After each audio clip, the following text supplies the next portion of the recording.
Pues bueno, buenos días a todos, ¿cómo están? Muchas gracias, pastor, es un honor para mí poder estar aquí. ¿Les parece si empezamos con una pequeña oración? Señor, gracias por este tiempo, gracias por la oportunidad que me has dado de poder estar aquí. Te entrego a ti todo lo que soy, te entrego este lugar, este espacio, este tiempo. Encomiendo a ti todas las palabras que voy a decir y te pido que el mensaje que voy a dar toque los corazones de cada uno de los que estamos aquí. Gracias, Padre, en nombre de Jesús. Amén.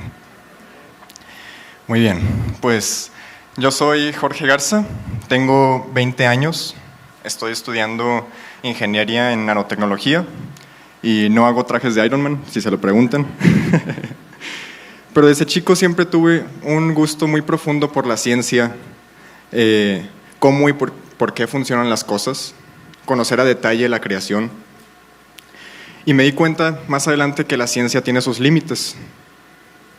Tiene sus límites y son determinados por nuestro entendimiento como humanos. Hay cosas que la ciencia no ha podido explicar o entender. Y esto me lleva a una idea que concluí. Lo que para la ciencia es probabilidad o coincidencia, para Dios es propósito. Dios no hace nada sin un propósito. Dios no le da vida a personas sin un propósito. Dios no hace accidentes ni se equivoca. Y bueno, todo esto lo conocemos y sabemos que Dios es el mejor padre, amigo, consolador, esposo, proveedor, cuidador, consejero, salvador y liberador. Y por eso comúnmente pensamos en Él como un Dios de amor, de poder, de paz, de seguridad, sabiduría, misericordia, justicia y gracia. Y estamos en lo cierto, todo eso es cierto sobre Dios, pero también hay mucho más. Hay algo básico sobre Jesús que a veces olvidamos o que no ponemos mucha atención. Y es que Dios es un tremendo artista, es el mejor artista de todos. A veces lo pasamos por alto reflejando esto en una vida monótona o insípida. Y bueno, yo no quiero que seamos como el pueblo de Israel cuando fueron liberados de Egipto, que aún teniendo los milagros, las proezas e incluso la misma presencia de Dios frente a ellos, no se gozaban y no los saciaban. Aprendamos de nuevo a gozarnos y alegrarnos y deleitarnos en nuestro Dios como un niño. Dejemos que nos asombre como un niño que sin comprender cómo ni por qué, simplemente se asombra.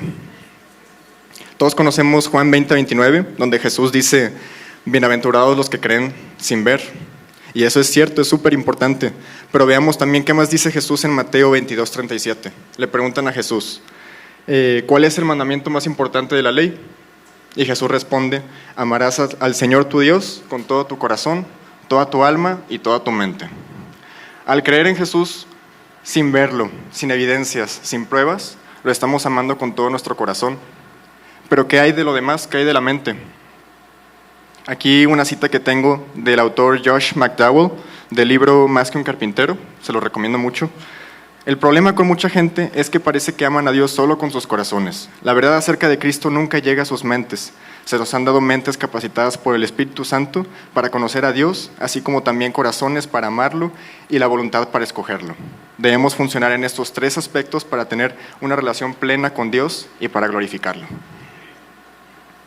Y bueno, aquí profundizando un poco más en la mente, que es nuestra manera de poder conocer a Dios, en lo que podemos ver, porque pues Dios es un Dios tanto de lo espiritual, pero también es de lo material, es Dios de todo.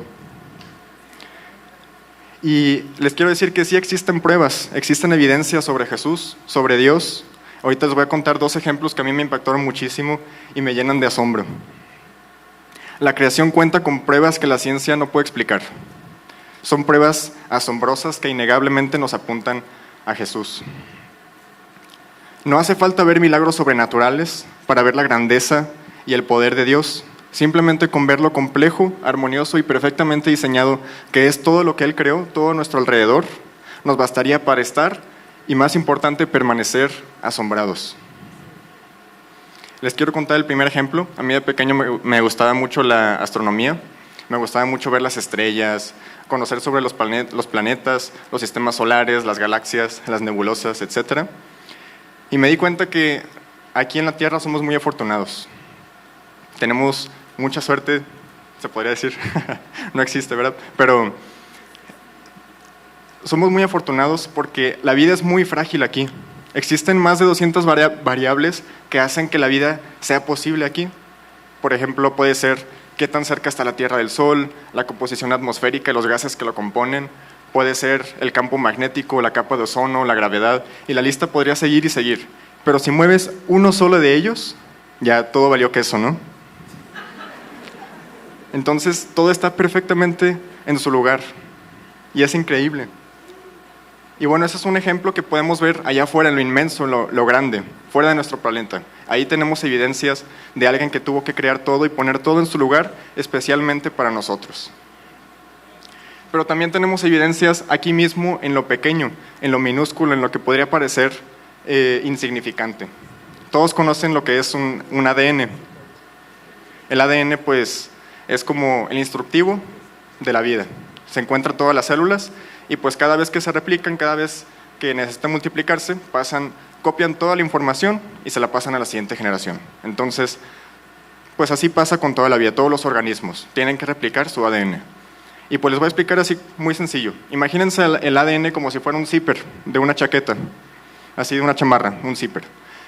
Hay muchas moléculas y proteínas que entran ahí en proceso. Unas primero abren el zipper, luego otras las sostienen para que no se vuelvan a cerrar, luego otras llegan y empiezan a copiar pues, las hebras del zipper, del ADN, y pues bueno, en fin, ahí entran muchas moléculas y tienen un trabajo esencial. Pero al final de cuentas sabemos que esas moléculas son nada más un montón de átomos por ahí. No tienen conciencia, no tienen voluntad, no pueden elegir a dónde moverse, qué hacer, en qué momento, en qué orden, por cuánto tiempo. Y aún así, la replicación del ADN, que es un proceso vital, esencial para que la vida pudiera funcionar, porque si no, pues no estaríamos aquí y no existiría nada de las plantas, animales, insectos. O sea, todo depende también de eso. Y aún así sucede de manera muy armoniosa, no hay falla. Casi nunca hay falla. Y aún así, bueno, no es como que de repente desaparezcamos o así, porque el ADN es esencial. Y bueno, Colosenses 1, 16 y 17 dice, por medio de Él fueron hechas todas las cosas, por medio de Él y para Él. Él es anterior a todas las cosas y en Él forman un todo coherente. Quiero que se pongan a pensar un poco, a lo mejor aquí les va a volar un poco la cabeza como a mí. Piensen, bueno, el ADN se replica muchas veces en una célula, pero piensen cuántas células hay en una hoja de un árbol. Hay muchísimas, a lo mejor miles o millones. Piensen ahora cuántas hojas hay en un árbol. También pueden haber muchísimas. Piensen ahora cuántos árboles hay aquí en Amistad, o cuántos hay en el Cerro de la Silla, cuántos hay en un bosque. Son muchísimos, todo es súper complejo y está perfectamente diseñado y no falla. De verdad, alguien tuvo que haber creado esto y alguien tiene que estar en medio de todas estas cosas haciéndolas funcionar. Yo le preguntaba a una profesora muy inteligente que tuve, era doctora francesa, súper inteligente, le pregunté, ¿cómo es posible que en el ADN, todas estas cosas que están por ahí flotando, todas estas proteínas que entran a hacer su función en la replicación del ADN, al final solo son átomos, no pueden decidir, no pueden moverse? ¿Cómo es posible que, como si tuvieran conciencia y pudieran moverse, llegan a un lugar, hacen una acción indicada, en el tiempo indicado, durante el tiempo indicado, o sea, como si pudieran pensar? Y ella me contestó, es probabilidad. Y yo no me lo podía creer, o sea, no manches, es una doctora, ¿cómo puede responder eso? Pero bueno, era muy buena profesora, pero pues al final sí me decepcionó un poco. Pero bueno, yo ya sé la respuesta. Claramente es Dios que está en medio de todas estas cosas haciéndolas funcionar. Gracias. Bueno, sabemos que Jesús es asombroso. Él es el dueño y creador de todo. Y así como es un Dios de lo grande y de lo inmenso, también lo es de lo minúsculo y de lo que pudiera parecer insignificante. En cada detalle Él está ahí. Jesús es el más grande y el más pequeño de la creación.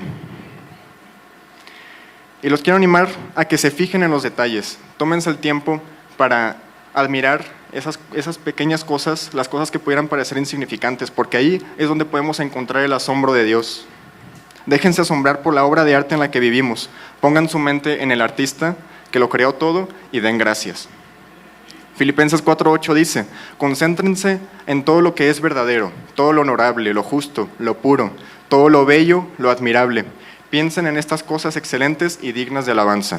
Y cuando piensen en estas cosas, dirijan su mente a Jesús, quien lo creó todo. Jesús no es ni fue monótono, por lo tanto tampoco lo podemos ser nosotros. Y la evidencia la tenemos aquí a nuestro alrededor en todos lados. Muchas gracias.